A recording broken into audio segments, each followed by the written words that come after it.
Hello guys and welcome back to my channel once again. Ngasidi vlog oina thagato ina te ngasidi interesting oiba video ama thagachage.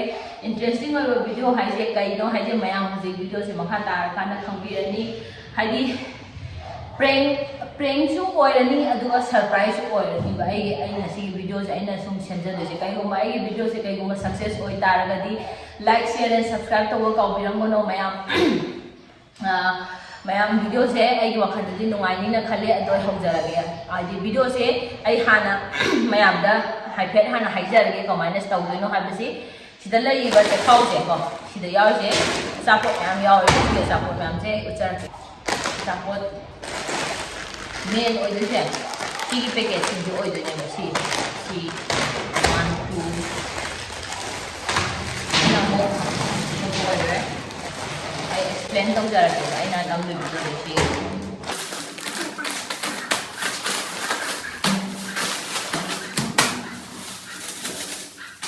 mayam sigi lace ki packet adagi sigi puffcorn sigi kurkure sigi packet sigi manung da ko aina sigi maning da yauri ba kano singje haldiram gumba kano gumba je hapchalani ba chocopai gumba je hapchalaga angang singi reaction jeng doine ba ko ado mayam ai hapchala age aduga video se ai start tau jara age mayam like share and subscribe to ba kaubiram gono khanau si kitang nungai te na ba ji kitang phaphatri aduna ado ignore to bio ai gi voice se ado makha ta jara ge video se mayam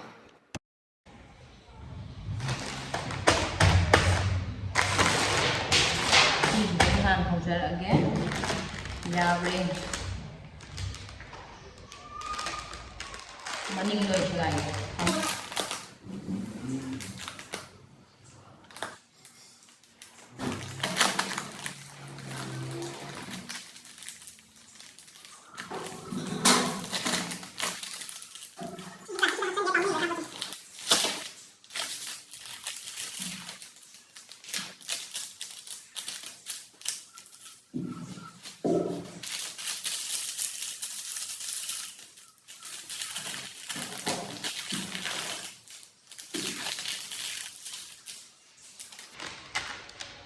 ko sisa oi si chocopai chale khala se chocopai hape yani aduga aino hindu je ki lupa 10 pi dana ma lupa 10 da hen mo pot oina hap to ne anything ja aduga mo se mana pai ga ni ne khanga ni na moi aina color do khalalani ni ja jelly khara hapasi mayam aina sigi lace blue machu ji da happy je sumaina atai packet sing ji da su ai sa hapchan jara ge aduduga angang sing gi reaction do yenga se id kamai tok duino khangde adi taisan ba matam da ju phajana taisan ba yara di nungai ni haidi angang sing na khangdana ba ko do angang sing je khangbra khangdura yeminar se mayam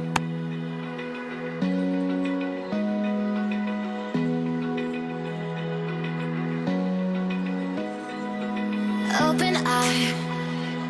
Feel the waves cut through me, hypnotized by the sounds I'm breathing in. Hold tight, chemicals collide. Hold tight, hold tight, hold tight. Dripping lights paint the skies, all because of you. Dripping lights paint the skies, only you can make me move. You can make me move. Can make me move. so kana le hape ko ni pan mere tai chalani ni hape moi gi daw do ne bisi yaw ko le hape mayam si chip sing dia lo tai challe ko si ma yam si na ma khang la ni si yaw ko ta taw le mai tai challe mai to la ni atai si di no khara yaw ko si hape da ne do khara ya re do si su kai ni si ko ko le yam ma la ne aduna sumaya loimak nusit taba potu yaure mana packet loimak ai loi loire pack tawre ado horen angang school bahala kan do ina video se nam doine boko aduna ai makha da video do hapjarage mayam makha da video se hawaktingaida subscribe button da among nambiramo mayam support tawbiyo aduga like and share tawbu kawbiram bano aduga subscribe tawbusu anoba viewers singna subscribe tawbusu kawbiram bano sumai tawba interesting oiba video sinje makha ta na ai hapatjaraknaba aduga ai khanjarakige ba kamai tawga interesting oigani nungai gani habado khalaga ai soidana makha tabusu hapatjarake aduna ngasigi si packing tawga ai thamgrage aduga horen angang la akanda video makha taba namjarage so don't forget to like share and subscribe to my YouTube channel thank you so much let's go yaw da bo hi da loi la pareng yana po thi da lai re ma si yaw doi ma le eh chinglen ang sa jalo sida yaw ri ba po che video da yaw mi li khange ba hanga si po che kai no je noi mari hai ba ngam bra si je kai no je guess taw mi do price khang doi ne si da kai yaw e chocolate momo la le nang di chocolate chow na te chocolate nang di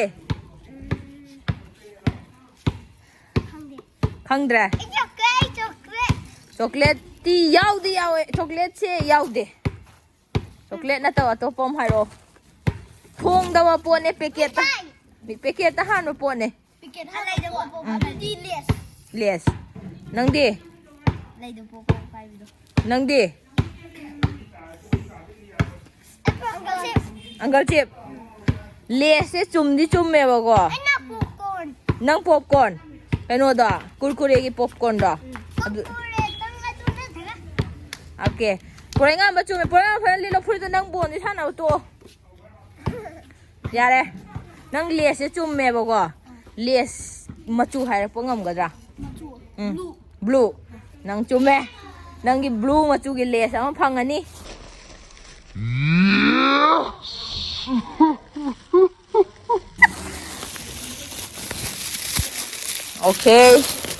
okay blue ma jogi le se ko ani yawe ba chut lawanga hana akan ba maga karam akan mu se pa me ba ko pairo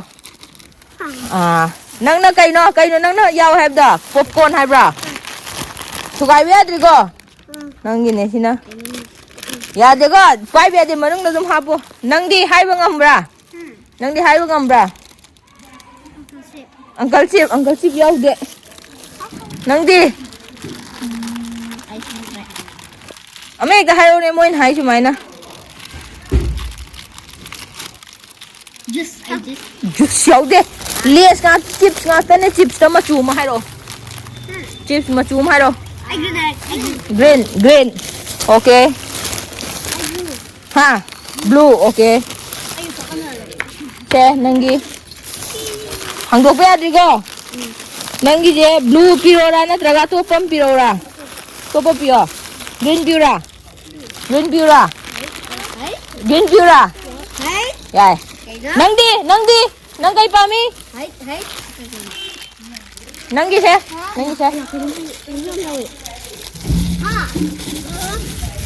ngale lak okay si manung da kai yawam do male adu manung da yawe na khangbo mi do sigi dagi amaga pido ne kai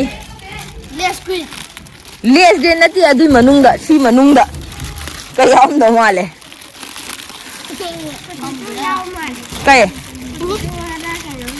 kai yawe di manung da nang hayo popcorn yawe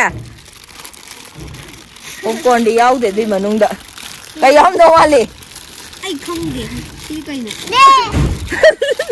hàng đố anh nghe là gì nào hàng đố cái dầu vô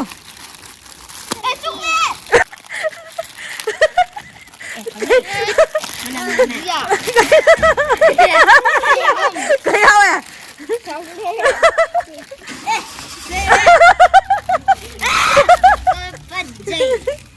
Kayaw nangida yene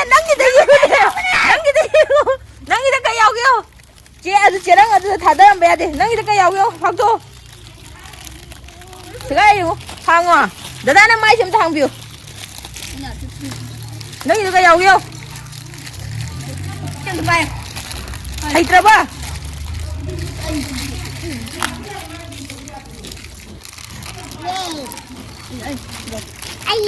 Kamai tau ya? Lihat mana nak coklat jam baje kai phao ya? Man dah bra, lihat jam dah man bra. Cái màn đấy. Kai jam ni. Si kan ai tahu ni no? Chính là mà hai rồi thì mà nung nó cây jam mà pop con jam đâu mà đi ra bên nào? Cây jam mi no? Cây khale tu cây hai ni nghe tu mai jam mà tu dah. Surprise oi bra ba. Thaja da bra ba tu yaw ngani do. Nuai bra. Đi ra cái nó vô con nhau nè em đây nè. Cái nó xí đó chip sụt yaw chip jam thì cái nó mi thay yaw mi chỉ có mấy tuổi ra nó. Mà hả? Ai nó chỉ đi. Mang tay xin nó không mà.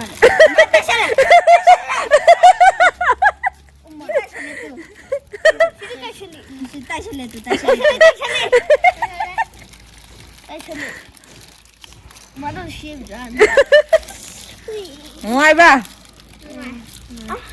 Chỉ đi cầm bài nè. Ba chỉ ngay này. Wow, hậu ba. Ok. Like âm tao mà. Like tao à. Nang đi, na kubi akai bây giờ. Ai à, lấy ghê.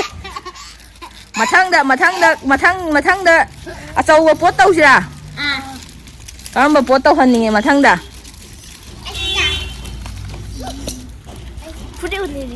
Kaya ba?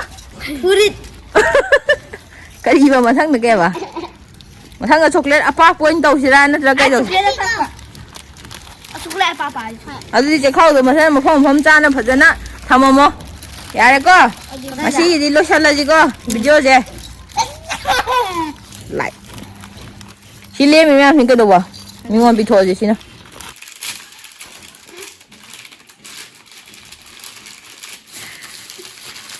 Cô sao gì? Cô không cho vợ.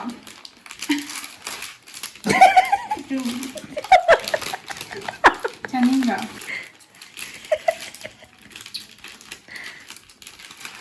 Này, chỉ lại cho ông mà người ta. Sẽ không em nhau gì. Thôi tôi lên. Để quá xí